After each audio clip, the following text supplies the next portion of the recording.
Di umur ke-19, gue itu bisa kalah total, tapi tetap nothing to lose. Ketika kalian itu umur 19, lu itu belum ada lifestyle, belum ada tanggungan, bahkan belum ada keluarga.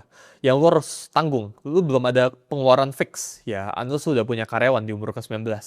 Tapi gue berbicara ke 99% misal teman-teman Gen Z gitu ya, kalian itu masih belum punya tanggungan.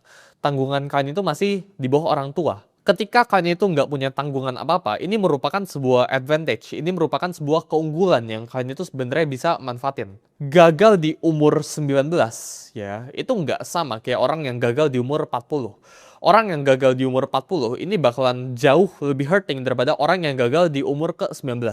Karena orang yang umur 40 ini bakal punya tanggungan misal KPR rumah, ya tanggungan keluarga, harus bayarin orang tua. Sedangkan yang umur 19 ini, yang masih kuliah, yang masih SMA, ya bahkan baru lulus kuliah, ini masih biaya tanggungannya, itu bisa ditanggung sama orang tua. Atau seandainya lu cari duit sendiri, ya, lu itu belum punya tanggungan fix, ya, kayak lu belum sewa motor, ya, lu belum punya tanggungan cicilan motor, cicilan rumah, cicilan mobil.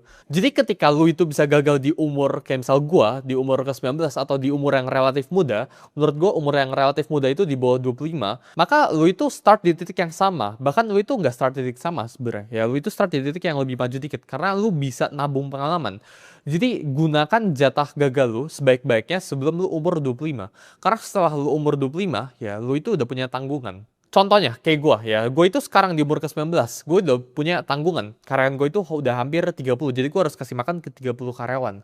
Jadi gue nggak boleh gagal sekarang. Ya, ketika bisnis gue, ya gue harus mempertahankan reputasi gue. Ya, gue sekarang gagal, setiap kali gue gagal, itu disaksikan sama ribuan orang, ya ratusan ribu orang, bahkan jutaan orang di publik, di media. Jadi ketika gue melakukan move di bisnis apapun itu, ya, dan ini move ini misal salah, atau move ini misal bener, gitu ya, manusia kan belajar, gitu kan.